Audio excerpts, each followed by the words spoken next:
Hello everybody and welcome back. Today I'm going to be going over my newly completed lightsaber build, the Knight AS2, from the Saber Armory. So like usual, I was commissioned to install this lightsaber from a customer. He asked for it to be installed with Crystal Focus 10, accent LEDs, and Neopixel of course. Now I was pretty excited to get this install request since this lightsaber in particular is one of my favorites. It's actually one of the first lightsabers I ever got when I was a child. And it was the first lightsaber that really got me into wanting custom lightsabers and trying to get into making my own. And this is actually the first time I've seen one of these hilts in person that's not like an early 2000s Target toy. So this was a really exciting project for me. With that being said, let's get right into showing it off. To start, let's go over the hilt. First, let's take out the chassis.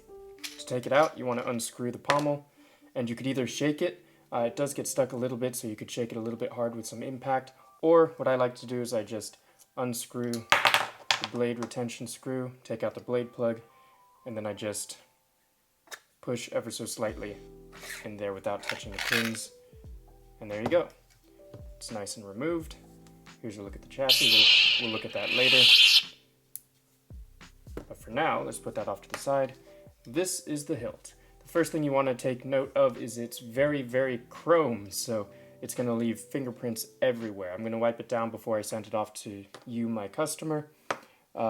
But while you handle it, keep in mind you will get fingerprints everywhere. Also, these grips, you don't want to put too much pressure on them because as I was trying to take apart this hilt, I accidentally pushed a little too hard on one of the grips and it came a little loose, so I just used some Loctite, just to dab a Loctite to lock it down. I think it was this one, but in any case, I think these are just being held on by like 3M tape or something like that. I don't know exactly, but it feels pretty darn strong. But if you focus too much on pushing one in particular grip, it probably will unstick. But if it ever does, use some Loctite, just tiny dabs right in the middle, and you'll be fine. But other than that, things to keep in mind about this hilt is all you really need to know is this brass thumb screw here is your blade retention, which is really, really cool. You just unscrew that, and as you saw earlier, this thing just sort of pops out. This is your blade plug. It's very nice. It's really tiny for a blade plug, but it sits right on top, right in there. If you see that. And then you just tighten it down. Boom. So, the next thing you want to keep in mind is this seems to be magnetic, so you just can pull it off super easy. It's got this big neodymium magnet on it. These clear things are the plungers that push down onto the buttons on the inside.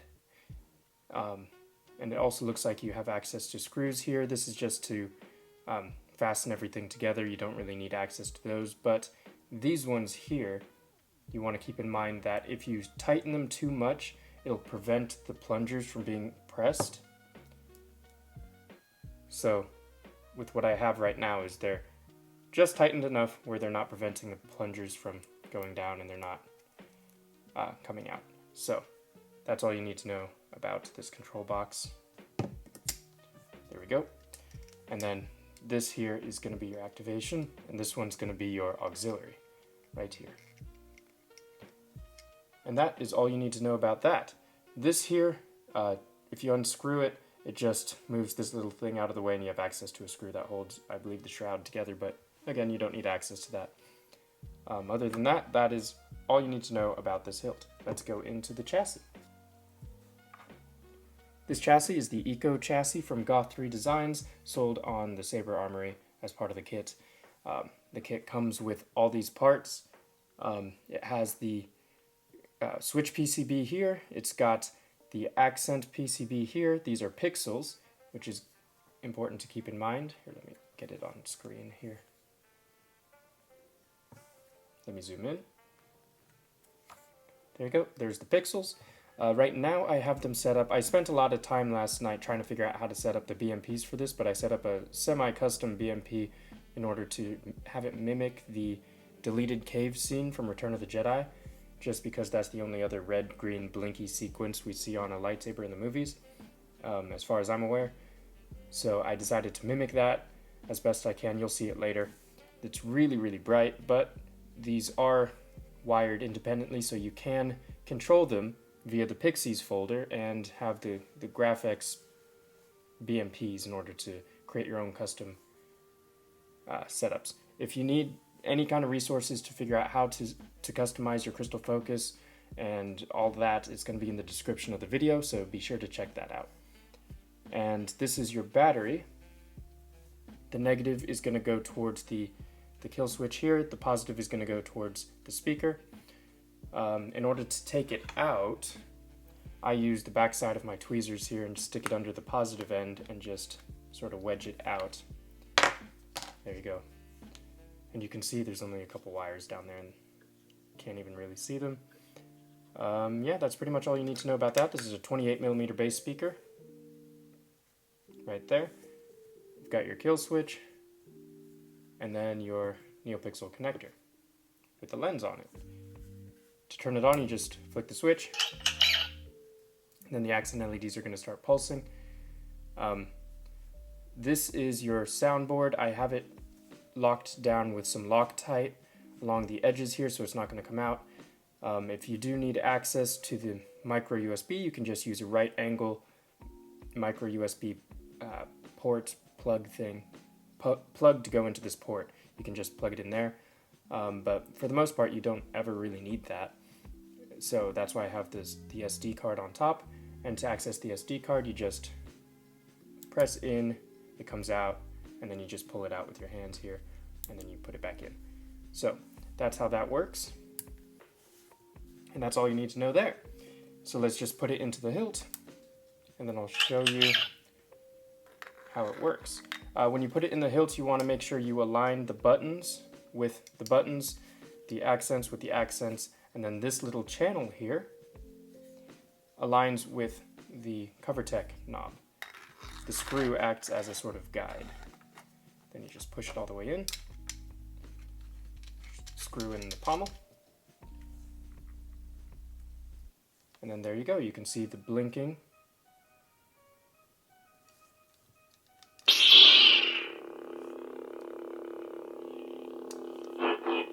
It's got everything Crystal Focus has, all the same button commands, spectrum mode. Here, let me go up a little bit here. Spectrum mode, you do activation and auxiliary at the same time, and then it goes through blade profiles first, and if you hold it down, it goes to blade profiles. Oh, it goes through colors first, and then blade profiles next. I have 30 blade profiles, 30 colors, pretty much all set up on here for you to just cycle through. And then when you want to accept it, you just tap it. You can also change colors, I believe, by holding the auxiliary and twisting. Yeah, it's red now. There we go. I don't remember all the controls, but the controls will be down in the description. The quick interaction guide, I believe, is what it's called. And then that's pretty much all you need to know there. The only other thing is just cycling fonts. You hold it down. Hold down the auxiliary. Selection. It goes into sound bank selection. If you want to cycle forward, you press auxiliary. Green. If you want to cycle purple backwards, you press activation. Green. Blue. Green. Purple. Red. Green. Blue. I have a lot of fonts on here. This is actually set on like 40% volume, so it's super, super loud. You don't need it to be any higher than that. I will show you the different blade profiles and the sound fonts a little bit later, but... Exit menu. System menu. Exit blue. I think I'm just going to go back to this, and then you select it by holding it. Then the only other way you cycle your sound fonts is hold the activation and clash, green. And then it just goes forward. Purple. So you don't have to go into the menu for that.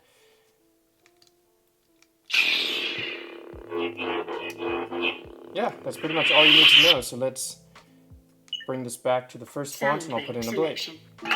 Purple, red, green, blue. Alright, just unscrew the thumb screw, comes right out, and then I will go get a blade real quick. There we go. I like having it sit on top of something, and then I just put the blade in. Okay, looks like this might take 7/8 inch blade maybe? Yeah, so this takes a 7/8 inch blade, not a 1 inch blade. That's my bad. There we go. Then you just screw it in. And then, boom, the blade. Now let me zoom this out so we can see everything a little bit better. So this is blue.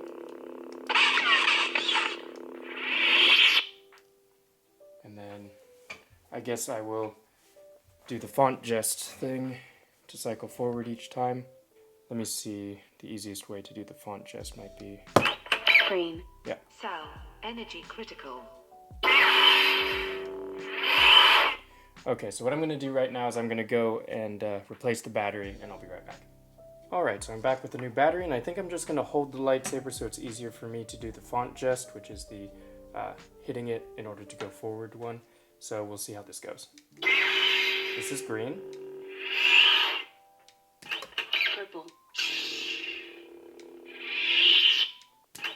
Red. White. Yellow.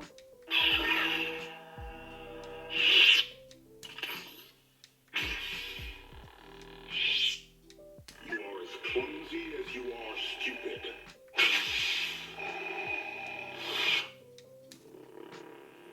So these are all my standard fonts that I install with most of my builds here.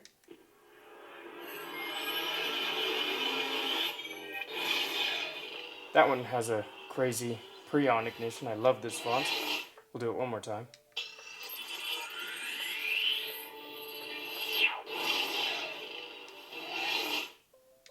Take your weapon. Strike me down with all of your hatred.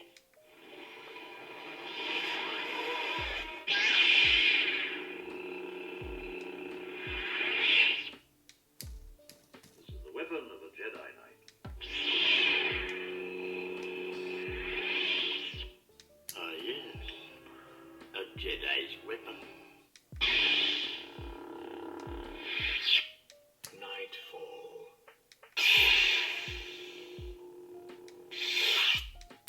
Crystal focus.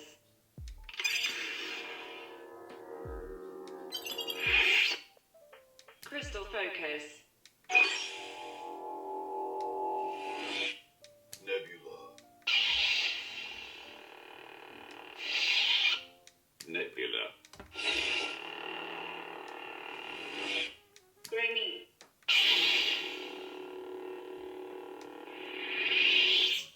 Oh.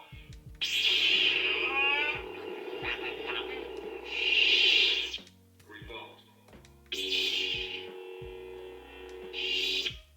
Shatterport. With these fonts, I try to make it so that it shows off as many colors and blade profiles as I can. The Force Unleashed 2. Coming home. And here at the later stages, you really get to see the cooler blade profiles. The Old Republic Crucible.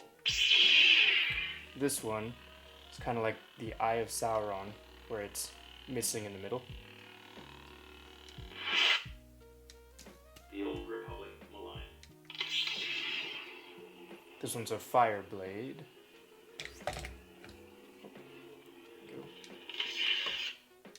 Go. Shoot. This has an energy pulsing upwards. Youngling.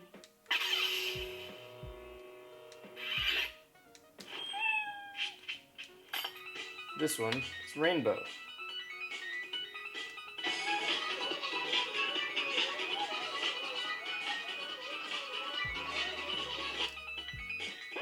Love this font.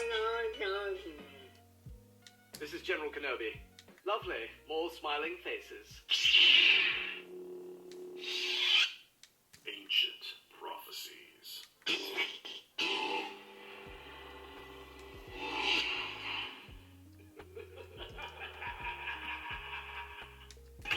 Blue. And that brings us back to the beginning.